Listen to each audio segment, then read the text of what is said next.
আসসালামু আলাইকুম রহমতুল্লাহি ওবরকাতুহু। সম্মানিত দর্শক, জুলাই এবং আগস্ট ২০২৪ সনে আমাদের দেশে যে সকল নির্মম হত্যাকাণ্ড ঘটেছে, সেই হত্যাকাণ্ডগুলোর মধ্যে যেগুলো ছাত্রলীগ ঘটিয়েছে, যেগুলো পুলিশ ঘটিয়েছে, সেগুলোর বিচার হচ্ছে এবং এটা হতেই হবে। কিন্তু পর্দার আবার উল্টো দিকের কিছু দৃশ্য রয়েছে। সে দৃশ্যগুলো হলো যে ক্ষমতায় থাকার জন্য আওয়ামী লীগ, ছাত্রলীগ, যুবলীগ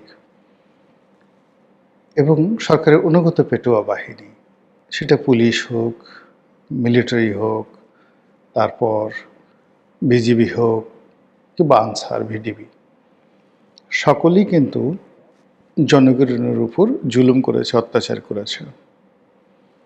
ওই সময়ের যে বীভৎস ঘটনা, বাড়ি থেকে ধরে নিয়ে যাওয়া, জেলে পোড়া, মামলা দেওয়া, মোকদ্দমা দেওয়া, গুলি করা, মেরে ফেলা, গুম করা, সব কিছুই কিন্তু হয়েছে।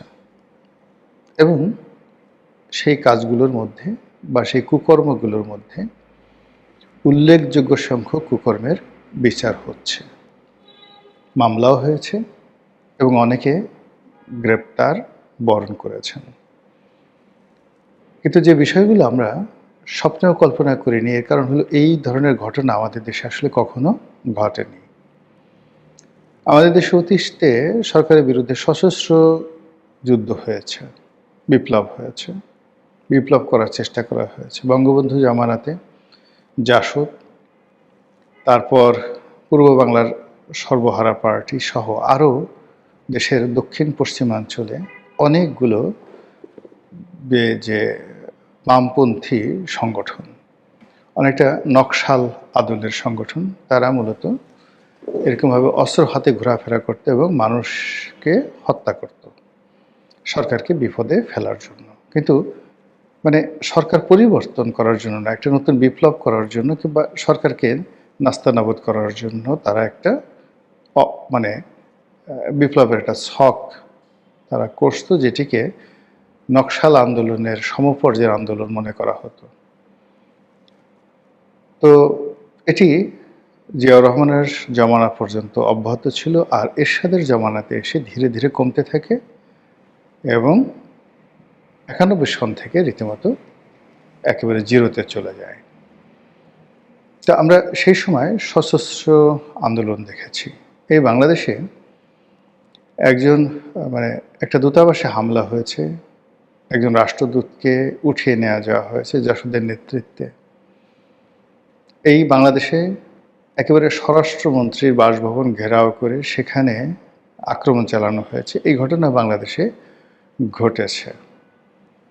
তারপর সামগ্রিক যে বিপ্লব, অভ্যুত্থান, পাল্টা অভ্যুত্থান, এ তো কত যে ঘটেছে প্রকাশ্যে অপ্রকাশ্যে তার কোনো ইয়াত্তা নেই। আমাদের দেশে আনসার বিদ্রোহ হয়েছে। তারপর সেই সচিবালয়ের যারা কর্মকর্তা কর্মচারী, তারা সচিবালয় থেকে সদল বলে বের হয়ে এসে গণজাগরণ মঞ্চ করেছে।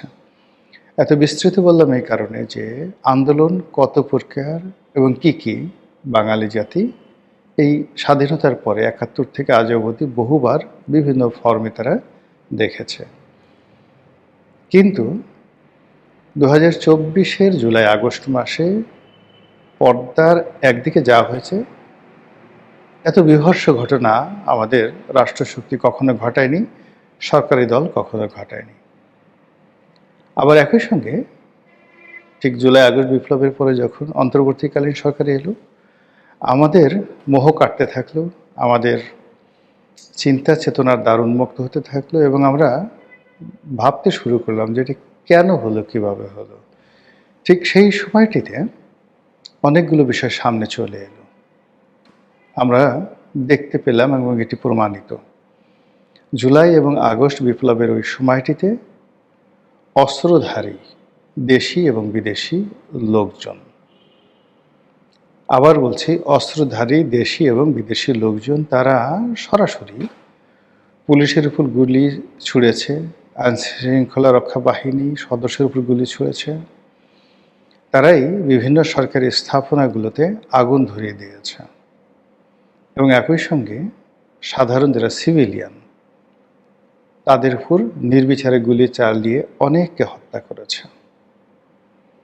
এবং আশ্চর্যের ব্যাপার হলো যে অস্ত্র দিয়ে এই হত্যাকাণ্ডগুলো ঘটানো হয়েছে, এগুলো যেন তেন মানের অস্ত্র নয়, সর্বোচ্চ মানের মারণাস্ত্র, যেগুলো যারা সিভিলিয়ান বেসামরিক নাগরিক তাদেরকে এই অস্ত্র দেওয়া হয় না এবং এই অস্ত্র কোনো অবস্থাতেই বেসামরিক নাগরিকদের হাতে যাওয়ার কথা নয়।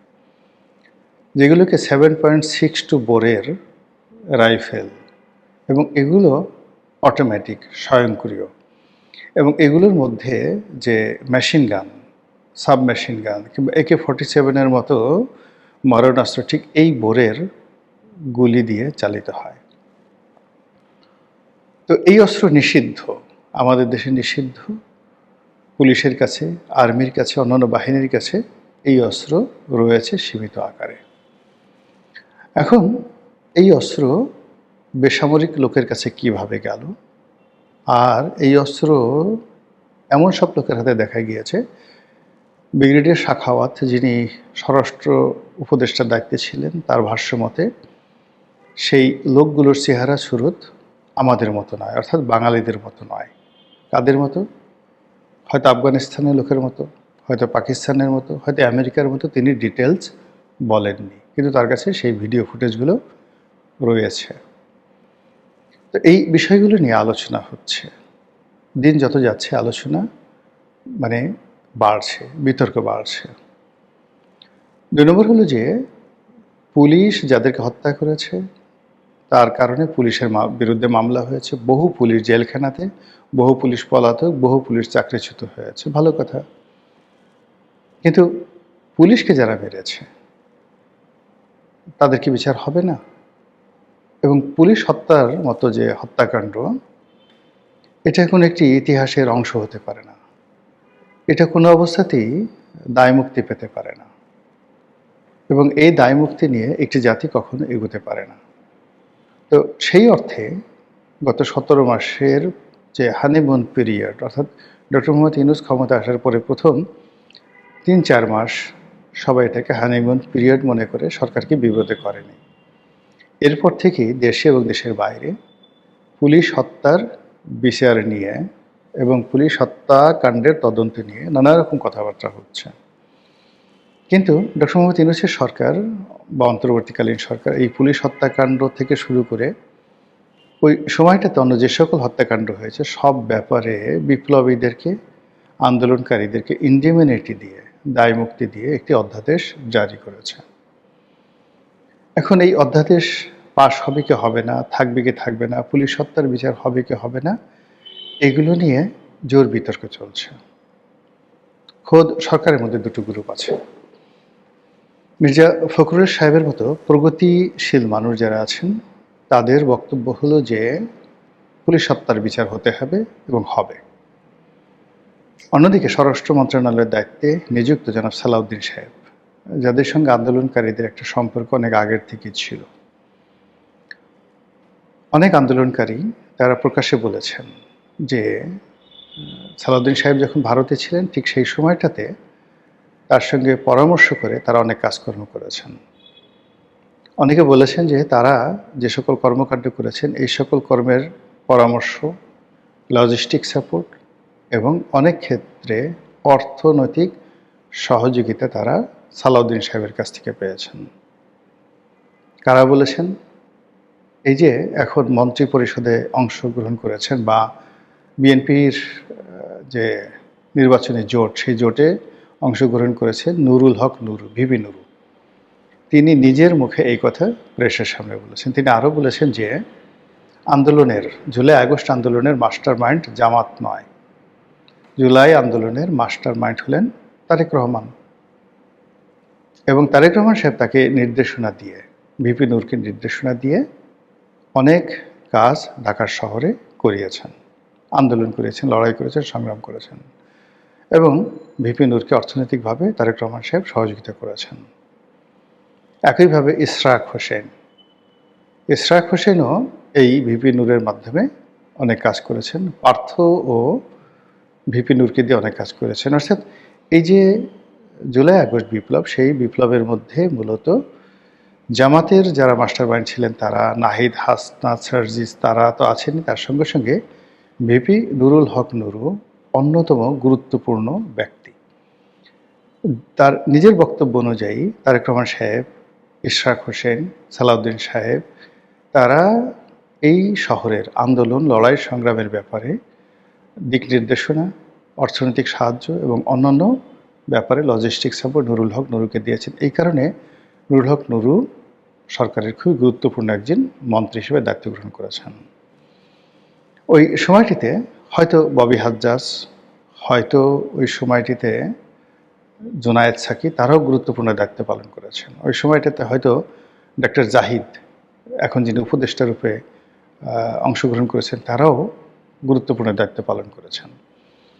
এখন সমস্যা হলো যে যখন ক্রেডিট নেওয়ার দরকার ছিল তখন সবাই বলছে যে আমরা করেছি, আমরা মাস্টার মাইন্ড, আমরাই বিপ্লব করেছি।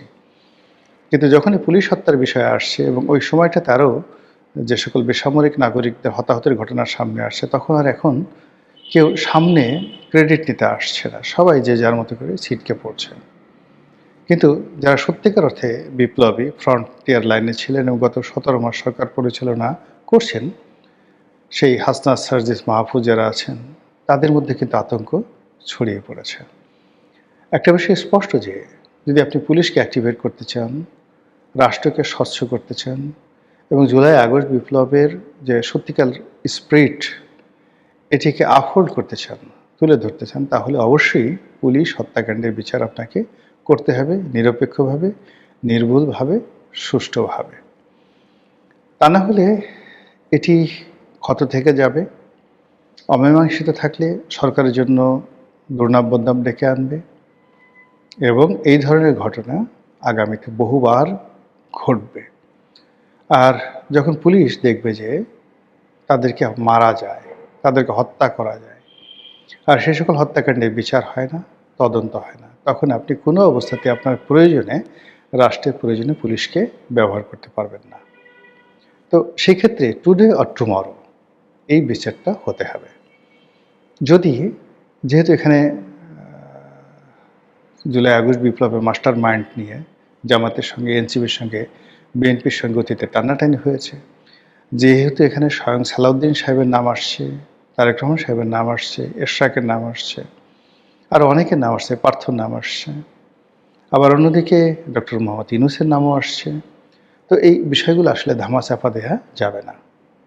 বিএনপির জন্য সবচেয়ে নিরাপদ হবে, যেহেতু তারা ক্ষমতায় আছে, তারা যদি এই হত্যাকাণ্ডের বিচারটা সুষ্ঠুভাবে করে, এমনকি তার নিজের দলের যারা লোকজন আছে, যদি কেউ এর সঙ্গে জড়িত থাকে, তাদেরকে যদি শাস্তি দেওয়া হয় এবং এই কাজগুলো সম্মিলিতভাবে কেউ এককভাবে করতে পারেনি, এই কাজ যারা করেছে তারা বিচ্ছিন্নভাবে যে যার মতো জায়গা থেকে করেছে, কাজেই তদন্ত যখন হবে তখন সেখানে বহু মানুষ ফেঁসে যাবে।